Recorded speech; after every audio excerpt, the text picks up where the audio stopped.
नमस्कार, वंदे मातरम। मैं आपका दोस्त वीर सिंह आप सभी का नवीन आवाज में स्वागत करता हूं।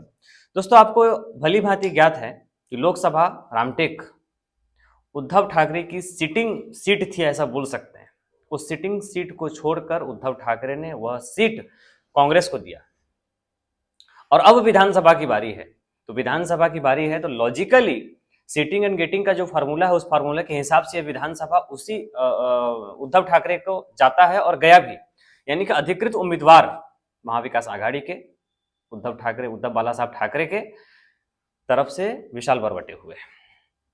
अब लोकसभा में तो इन लोगों ने जी जान से मेहनत कर दिया, लेकिन अब जब विधानसभा की बारी आई तो कांग्रेस में फूट पड़ गई।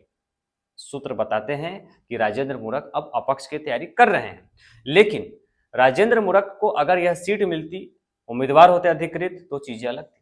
लेकिन अब राजेंद्र मूरख अगर अपक्ष की तैयारी करते हैं तो थोड़ा सा अगर हम दूसरे लॉजिक पे सोचे तो बड़ी विचारणीय चीज ये होती है कि उद्धव ठाकरे के साथ दगाबाजी करने वाले नेता कौन।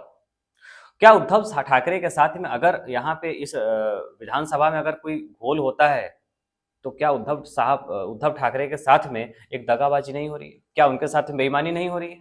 जिस उद्धव ठाकरे के मंच से कांग्रेस के तमाम नेता, जिसमें सुनील केदार भी उपस्थित रहते हैं, वो ये बोलते हैं कि हम सहमति देते हैं कि हम 6 के 6 विधानसभा को चुन कर लाएंगे, चाहे किसी भी पार्टी का हो, ईमानदारी से लाएंगे। उस उद्धव ठाकरे के साथ गिरगिट की तरह रंग बदल के उनके ही साथ गले मिलकर छुरा भोंकने का काम कर रहे हैं ये कांग्रेस के लोग आज की तारीख में। और सुनील केदार के क्षेत्र में यह सभा हुआ था और आज क्या कर रहे हैं, राजेंद्र मूरख अगर अपक्ष खड़े होते हैं तो उद्धव ठाकरे के साथ में एक बड़ा गेम हो जाएगा। सुनील, तुम्ही सांगितलंय, खासदार साहेब तुम्ही पण बोललात की रामटेकची जागा आम्ही सोडली, तुम्ही निवडून आणलीत, पण रामटेक मधल्या मला साईच्या साई जागा उमेदवार काँग्रेसचा असेल, उमेदवार शिवसेनेचा असेल, उमेदवार महाविकास आघाडीचा असेल, उमेदवार काँग्रेसचा, शिवसेना, राष्ट्रवादीचा कोणी जरी असला तरीही मला साईच्या साई विधानसभा जागा जिंकून देण्याचं तुम्ही वचन दिलं पाहिजे। जसं मी तुम्हाला वचन दिलंय तसं तुम्ही मला दिलं पाहिजे।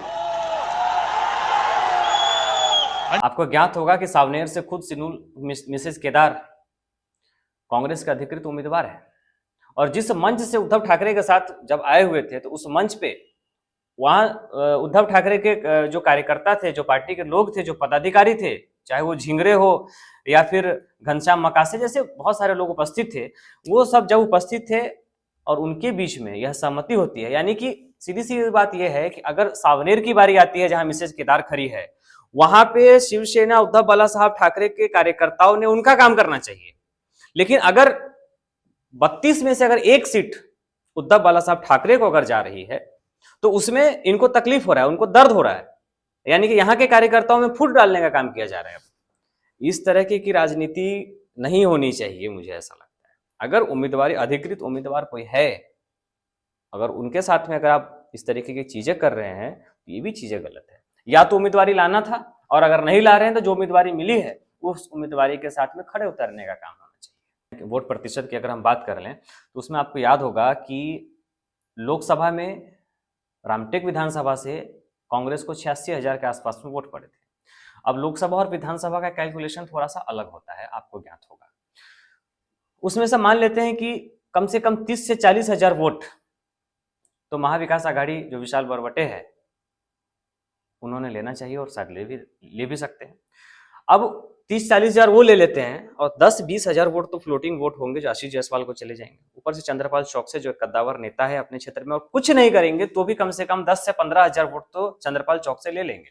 ऐसे में वोटों का डिवाइडेशन हो जाएगा, और ऐसे में जब वोटों का डिवाइडेशन होगा तो एक तरीके से आप आशीष जायसवाल रास्ता क्लियर कर रहे हैं। तो क्या आप आशीष जायसवाल का रास्ता क्लियर नहीं कर रहे हैं इस तरीके से वोटों का डिवाइडेशन करके? ये भी एक बड़ा सवाल बना हुआ है। तो मंच पे बोलना कुछ और, करना कुछ और, दिखाना कुछ और, गिरगिट की तरह रंग बदलना कुछ और, ये करने से अच्छा कि जुबान पे अगर टिके रहना चाहिए। और अधिकृत उम्मीदवार विशाल बरवटे अगर बने हैं, उन्होंने भी पूरी कोशिश की, उन्होंने मेहनत की, अगर उनको मिली है तो उनके मेहनत से मिली है। लोकसभा तो ऑलरेडी कांग्रेस को जा चुका था, उसमें भी अगर आप घोल कर रहे हैं, गेम कर रहे हैं, तो ये बड़े विचारणीय चीज हो जाती है यहाँ पे। और बड़े आश्चर्य की बात है कि वो कांग्रेस का जिला अध्यक्ष राजेंद्र मूरख उनके साथ में गेम हो गया, ठीक है, वो सब समझ भी रहे हैं, लेकिन अब अपक्ष खड़ा करके दूसरे गेम करने की क्या तैयारी है?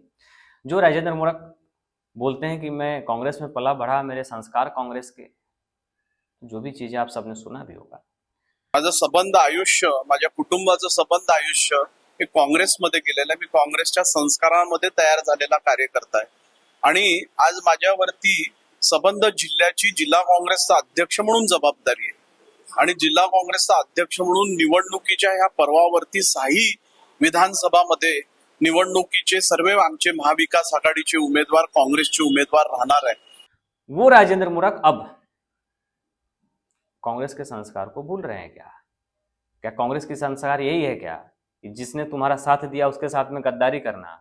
क्या कांग्रेस के संस्कार यही है क्या कि जब जब लोकसभा में आपको मिला, लोकसभा में बिना कुछ पूछे विचारे सब सारी चीजें फटाफट आनन फानन में तय हो गई, सब डिक्लेयर हो गया, उसके बाद भी इतना विरोध नहीं हुआ, किसी ने किया नहीं उद्धव बाला साहब ठाकरे की तरफ से। उन सब ने मेहनत करके लगन करके काम किया, लोकसभा चुन कर लाया, और विधानसभा की बारी आती है उसमें आपका पेट में दर्द होने लगता है कांग्रेस वालों को। ये भी चीजें कहीं ना कहीं सोचने वाली बात है।